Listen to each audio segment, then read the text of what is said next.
to our childhoods. It may take some of us more than a moment to think back. Were you maybe that kid who, when Sunday came around, your eyes popped open, you ran down to the front porch, grabbed the newspaper so you could be the first one to get the funnies?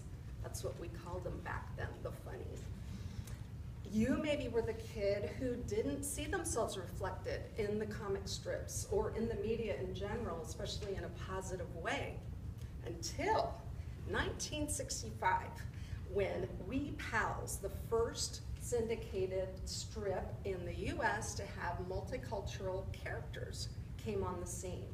And the creator of that strip, Morrie Turner, the first African-American syndicated cartoonist in the nation.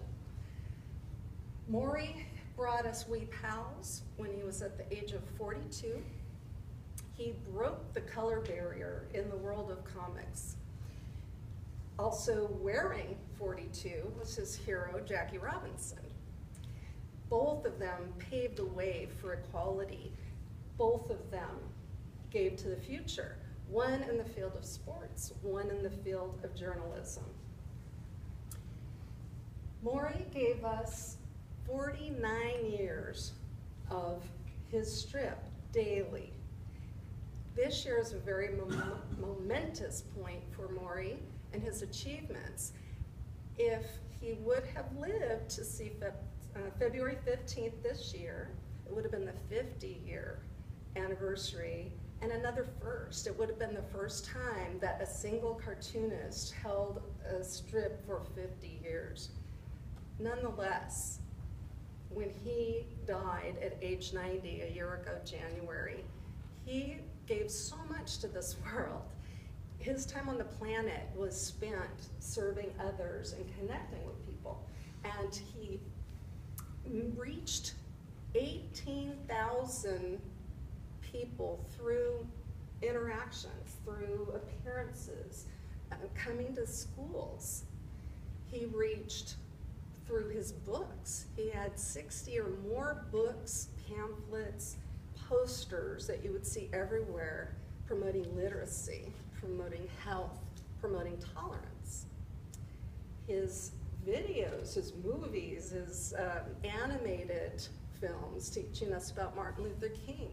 Also, he had a show back in 1973 called Kid Power on TV. You may have seen it. It was the era of the Jackson 5 animated cartoon. It was about Kid Power and the Rainbow Club. It was all about diversity. He inspired so many people, and I'm one of them. Morrie Turner was my stepdad, and he and my mom, they met 30 years ago. Their love affair began when she worked at Sac State in the University Union. It started with a bottle of indigo ink and a brand new carpet,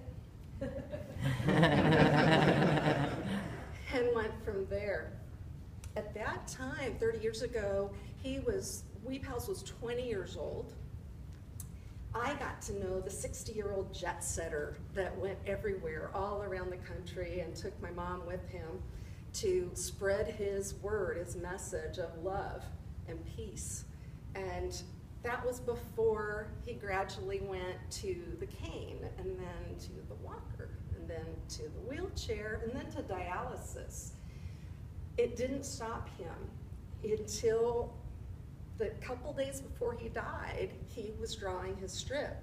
His hand got shaky, and so he allowed me to do the lettering, and I started doing the researching. So we got to collaborate as artists. He was a mentor to me when I got my master's in arts education, and all the more I got to get involved, pretty soon I was managing his career, actually, taking him to the comic conventions while he was snoring in the passenger side. He's a great snorer. And I loved going places with him. We went to the Comic Con in San Diego, the awards ceremonies, many of them, and he loved, whether he was on the cane or the walker or the wheelchair, to go up to somebody and say, "This is my daughter. don't you think she looks like me? Just to see the look on their face, they'd be kind of, oh. Yes, I take after his side of the family. We had a real connection. It was him as a person, it was the art, the famous person, but the personal person. A lot of people think, I wonder if any of the characters are based on real people. I can't say one was based on me, but yes, Randy was based on his son. Randy wears the 42 jersey for Robinson. And the gal Mickey, she was his first granddaughter named Michelle. And Jerry, the Jewish boy, is a rabbi actually from Oakland that he knew. And if you're interested in finding out more about the story behind the story, if you go to his Facebook page or Google him, there are videos where he tells the whole story. Also that he didn't know he was Nipper until his mother said, you know that character, that one, that's you. And he didn't realize after all those years, oh yeah, it is me.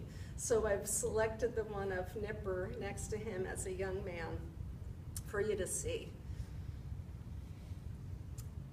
He inspired me.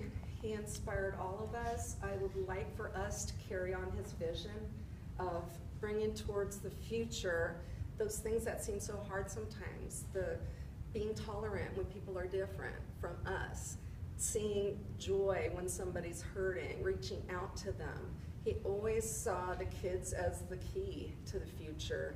And the song you picked, Morrie, for your memorial service, What a Wonderful World, sung by Louis Armstrong, really touched us. You showed us that how to make a beautiful world. And I plan to go forward. I'm going to speak up when I hear injustice. I want to use humor to connect with people. That is what he would want. And thank you, Morrie, for such a wild and wonderful ride.